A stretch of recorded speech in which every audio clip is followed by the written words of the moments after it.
L'amitié avec Jésus, vous ne pourrez pas être des pauvres comme je veux. Jésus, vous ne pourrez pas avoir le courage de prendre sur vous la peine de travailler des travailleurs et des malades. Vous ne saurez pas aimer avec un cœur suffisamment humble et fraternel. Si vous n'êtes pas unis à Jésus, c'est dans la contemplation de son bien-aimé frère et Seigneur Jésus que Charles de Foucault puise ce besoin impérieux de lui ressembler en toutes choses. Mais il y a beaucoup plus. Je ne voudrais pas que vous soyez tentés d'envisager la prière, l'union à Jésus, comme le moyen de réaliser la vie selon l'Évangile qui vous attire. Ce serait un renversement total des valeurs. Ce serait ne rien comprendre à l'âme du Père de Foucault. Réalisez ces méditations et vous comprendrez que Jésus est celui qui est aimé par-dessus tout pour lui-même.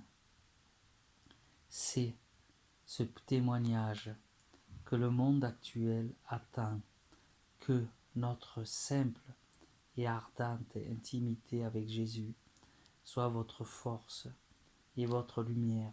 Cette intimité avec Jésus est un sujet trop important que je vous en parle en quelques lignes, mais je voudrais simplement situer ici, dans votre vie de petit frère, la place primordiale que le Père, comme le Père de Foucault, nous devrons avoir foi en Jésus, maître de l'impossible.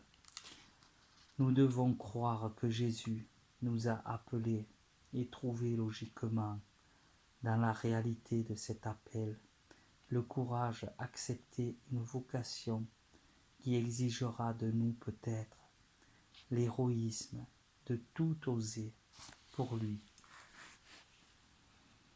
Cette foi conduit le Père de Foucault vers l'Eucharistie avec un amour et un respect infini.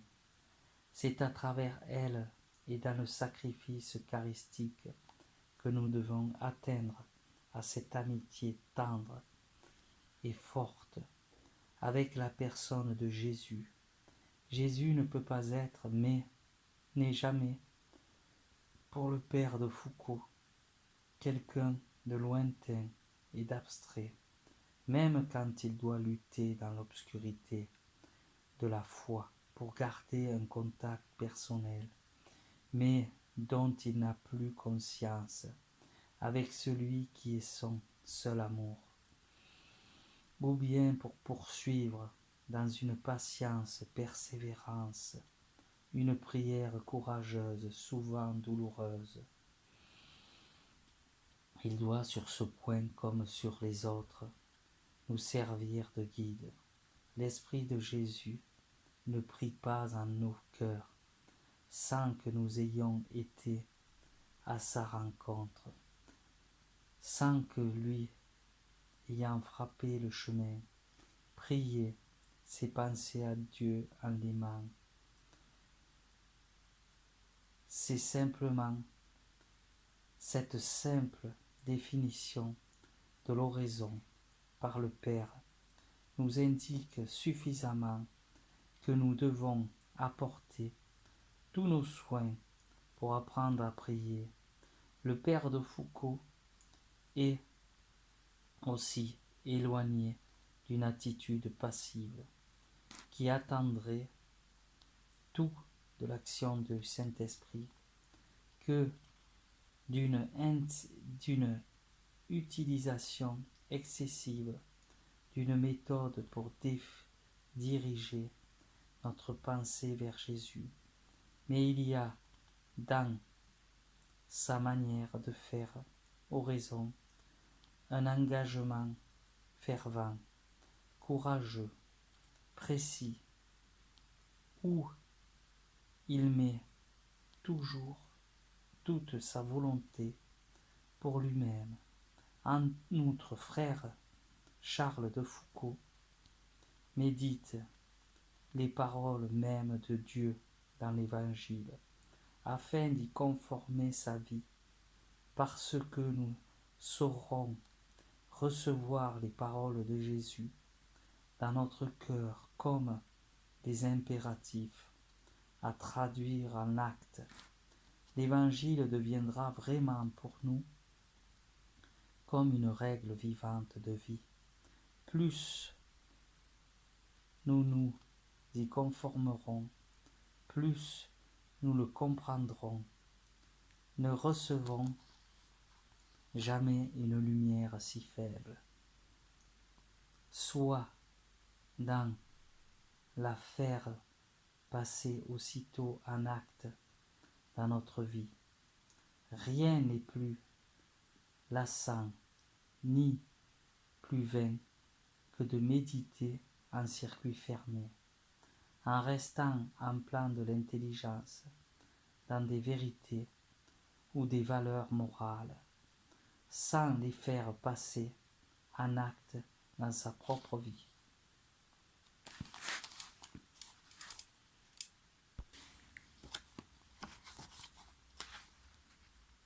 L'intimité avec le Christ, nos rapports avec le Christ. Lorsqu'il s'agit de nos rapports avec Dieu, nous courons toujours le gros risque de les concevoir sur le plan des sentiments humains.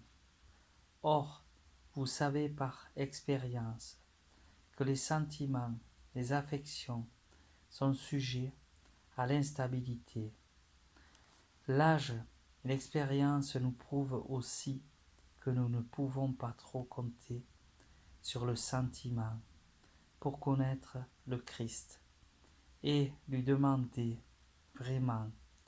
Unis, nous découvrons ainsi qu'il s'agit d'autre chose. Mais trop souvent, il arrive alors que l'action nous intéresse davantage et que nous nous y livrons complètement avec une conscience rassurée par la déclaration de Jésus, affirmant que tout ce que l'on ferait au prochain, c'est à lui-même qu'on le ferait. Mais de quelle sorte d'amour envers le prochain s'agit-il? Et le prochain peut-il vraiment prendre toute la place au Christ? Avons-nous le droit de laisser s'affirmer en nous cet amour supérieur pour notre Dieu et Seigneur?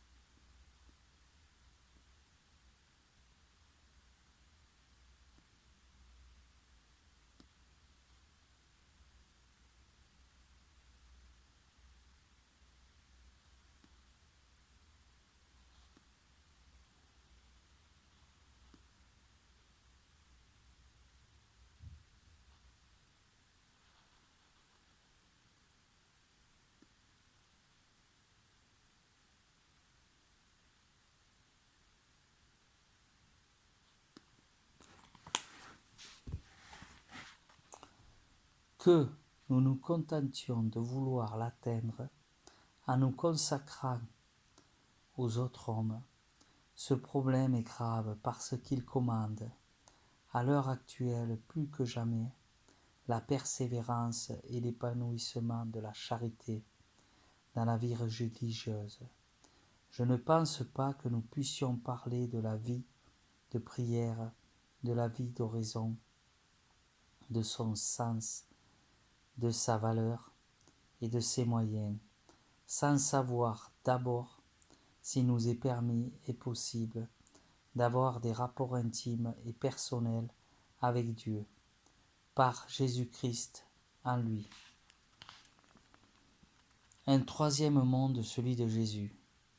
Il est bon ici de nous rappeler que Dieu habite une lumière inaccessible et qu'il n'y a aucune commune mesure entre le monde de Dieu et le monde du créé.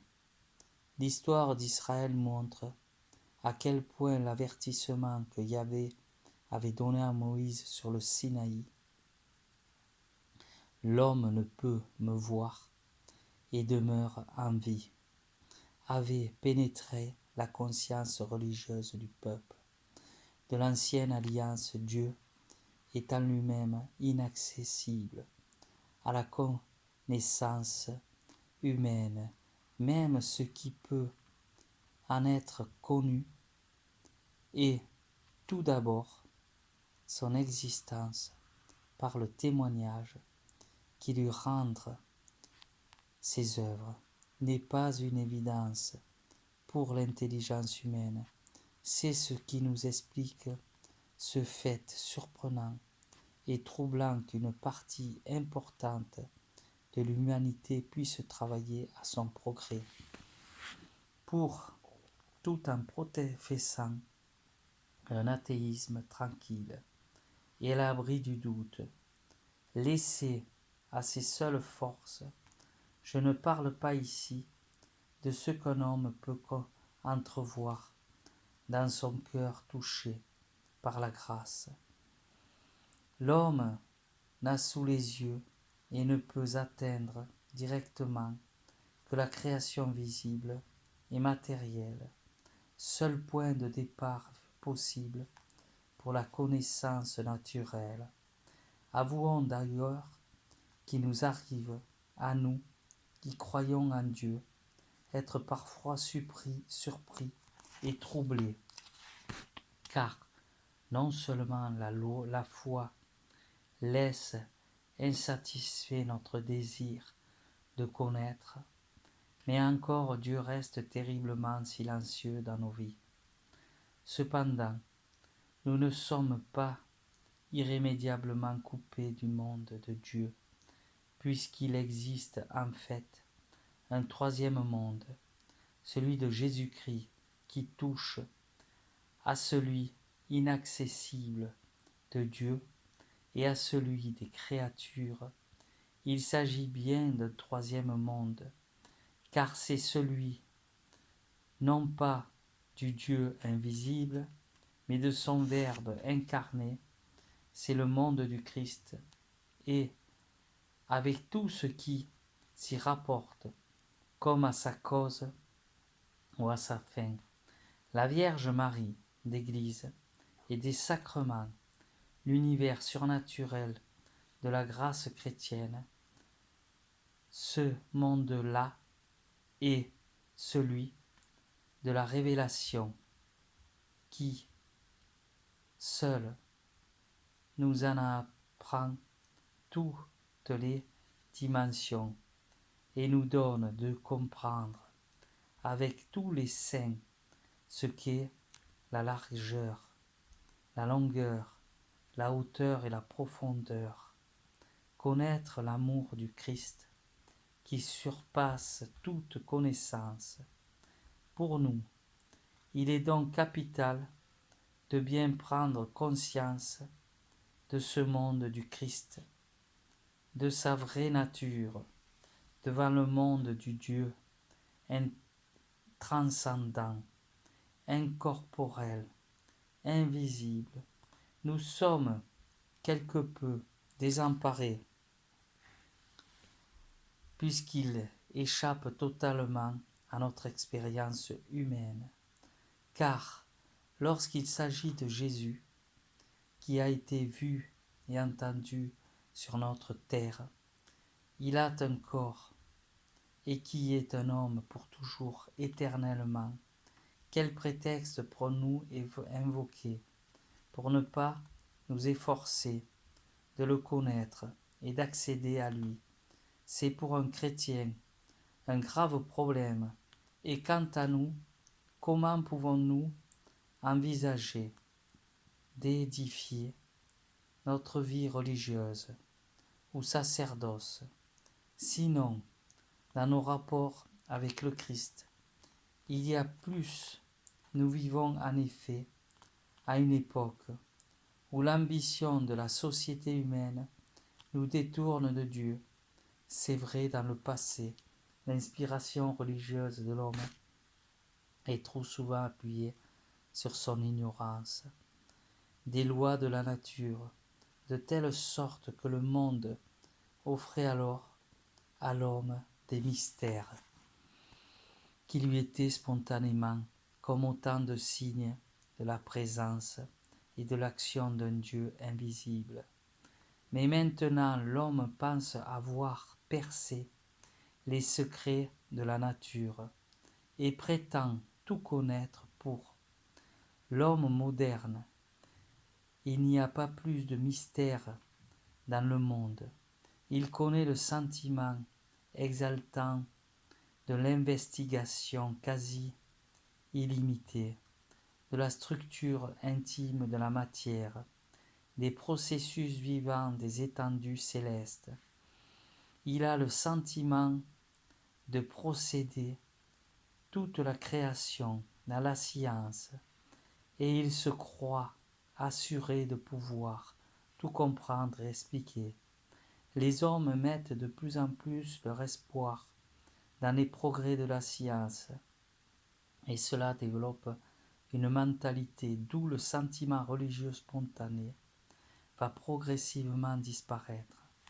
Or, cette situation nous concerne, nous religieux et religieuses, parce que nous sommes nous-mêmes plongés dans le courant de la vie, des activités et dans l'ambiance du monde moderne. Notre mentalité ne peut pas échapper à leurs influences, surtout chez ceux qui nous engagent dans l'action. Ne devient-il pas plus difficile de rencontrer dans sa vie un Dieu proche du Dieu vivant et personnel? Voilà pourquoi, de toute notre foi, il nous faut entrer dans un monde du Christ, afin d'y insérer notre propre vie. Titre: L'intimité avec Dieu est une possible d'ici-bas. L'intimité avec Dieu est-il possible ici-bas? Alors ne pose pour nous cette question primordiale. Dans ce monde du Christ, accepterons-nous d'être un être anonyme, un numéro perdant dans la masse? Non, ce n'est pas possible. Pouvons-nous trouver dans ce monde une infinité personnelle avec lui, le Fils de Dieu qui puisse satisfaire toutes nos aspirations, un amour absolu, toutes nos aspirations à la vérité, toutes nos aspirations à un dialogue intime avec Dieu, d'ami à ami? Devant une telle question, nous n'hésitons à répondre, car notre raison ne peut se résoudre à admettre que nous puissions vraiment intéresser Dieu. Bien sûr, nous acceptons d'être sauvés par lui, mais l'intéresser, il y a trop d'hommes sur la terre, et lorsque notre tour viendra de mourir à cette terre, combien de générations humaines ne continueront-elles pas à y succéder? Notre imagination et notre cœur sont déroutés. Il y a aussi l'expérience du rien que nous sommes, le dégoût de tout nous éprouver, à la vie de nous-mêmes, qui nous confirme dans notre sentiment que nous ne serons intéressés. Dieu, mais si Dieu nous a donné une telle conscience de nous-mêmes, comme personne, avec la mémoire et le sentiment de notre moi, ce n'est pas pour se jouer de nous, et nous savons aussi que notre complet épanouissement dans la vision béatifique sera la possession personnelle éternelle, directe, dans, sans voilà, de la souveraineté, vérité, du souverain, d'amour, amour, de la souveraine beauté. Si, donc, tel est l'achèvement assuré par chacun, n'est-il pas normal que nous puissions commencer à le réaliser ici-bas? Combien il est difficile de croire à une telle destinée lorsqu'on voit la terre, le nombre d'hommes qui par la misère à laquelle ils sont soumis et les conditions dans lesquelles ils vivent ne sont pas capables de pratiquer la loi morale la plus élémentaire et la plus forte. Raison, ils se possèdent même pas ce minimum de conditions requises pour être capables de se livrer à une prière contemplative. Cette situation peut être pour nous une tentation de doute et de scandale. Le salut de chaque homme et la croissance de la charité restent le secret de Dieu. Il y a des âmes qui semblent appelées à atteindre toute la plénitude de leur charité ici-bas, tandis que d'autres s'y parviendront que dans l'au-delà de cette vie. C'est Jésus qui choisit. Une autre source de lumière sur le sujet qui nous retient. Ici est la lumière dont le Christ s'est comporté durant la vie terrestre. Nous savons en effet qu'il y a eu des amis. Nous savons que parmi les disciples qui le suivent, il y en a appelé quelques-uns pour une tâche aussi particulière que celle de l'apostolat, ou bien pour lui d'être plus proche. Va, vends tout ce que tu as et suis-moi. Tout cela était appelé à devenir ses amis. Jésus s'est reposé chez eux. Il a pleuré à la mort de Lazare. Il y a bien d'autres hommes en ce temps-là, mais Jésus, vrai homme, qui sait le prix de la nécessité et de l'amitié dans une vie humaine, n'en a choisi qu'un petit nombre pour être les amis par cet exemple de Jésus qui vient-il par nous rappeler que nous-mêmes, dans la vie religieuse et sacerdotale, nous ne serions pas passés d'amis.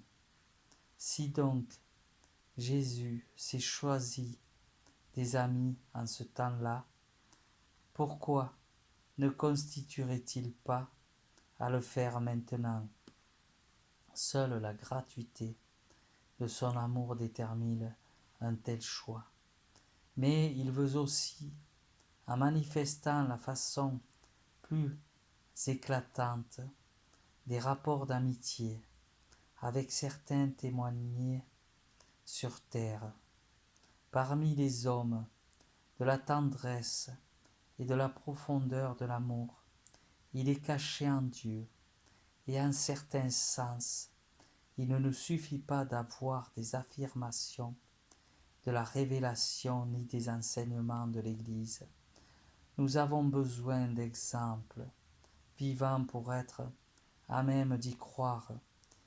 Il y a surtout, en matière d'amour, certaines choses qui ne peuvent se transmettre complètement par le seul enseignement. Quand on a lu la vie de sainte Catherine de Sienne, quand on a médité ses écrits, eh bien on est en mesure de découvrir quelque chose d'inimaginable autrement dans les rapports de Dieu. dans les rapports que Dieu peut et veut avoir avec une âme. C'est alors que nous en venons à nous demander si cela nous concerne. Titre: Dieu nous a aimés le premier. Il n'est pas dans mon intention de vous parler ici en détail de la prière contemplative, mais il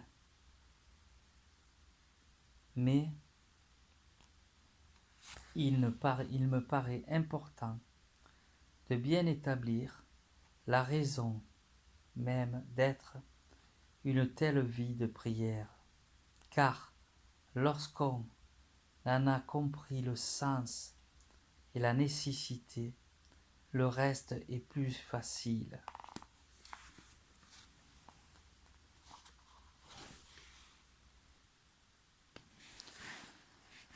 Dieu nous a aimés le premier. Il n'est pas dans mon intention de vous parler ici en détail de la prière contemplative, mais il me paraît important de bien établir la raison d'être d'une telle vie de prière, car lorsqu'on a compris le sens de la nécessité, le reste est plus facile. En commençant, j'ai évoqué le danger qu'il y a d'établir des rapports avec Jésus trop exclusivement sur le sentiment.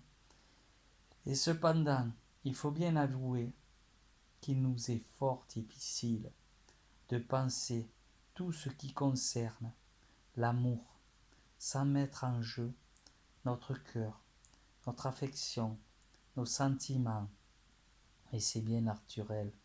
Or, à l'amour que nous vouons à Jésus, je réponds le plus souvent que son silence, et nous sommes contraints d'accepter de ne pouvoir atteindre le Christ comme nous atteignons un autre homme.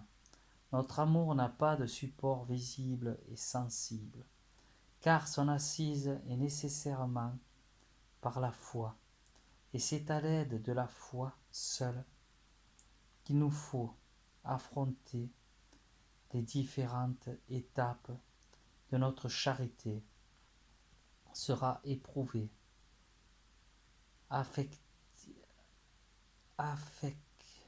affermi, épanoui dans son élan vers Dieu. La vérité, la conviction sur laquelle nous devons établir solidement notre vie de prière, c'est la certitude d'être aimé par Dieu.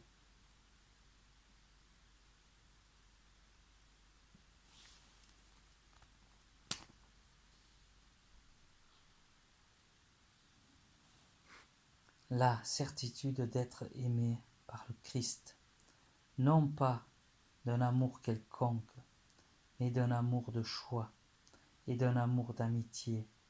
Cette certitude de foi est un préalable nécessaire à toutes nos démarches envers Dieu. Tant que nous n'avons pas découvert cela, nous ne pouvons avancer ni dans l'amour de charité, ni dans la vie d'adoration, parce que notre amour pour Dieu ne peut être qu'une réponse. Et comment pourrions-nous être capables d'aimer vraiment si nous ne sommes pas d'accord d'aimer? C'est un fait d'expérience que les hommes ont beaucoup plus de peine à croire qu'ils sont aimés qu'à croire aux pauvres efforts dont ils sont capables dans l'amour. Lorsque nous prétendons aimer, nous faisons des efforts dont nous avons conscience, et cela nous plaît de constater que nous sommes capables de donner quelque chose à Dieu, mais nous savons aimer alors même que nous avons péché, ou lorsque nous sommes tièdes, lorsque nous souffrons, lorsque nous sommes dans l'absurdité, lorsque nous sommes scandalisés par la conduite de Dieu dans sa province, dans sa providence. C'est la chose la plus difficile qui soit. Nous n'y pensons pas assez, absorbés que nous sommes par les contemplations de nos pauvres essais d'amour. Et puis, il y a le mal.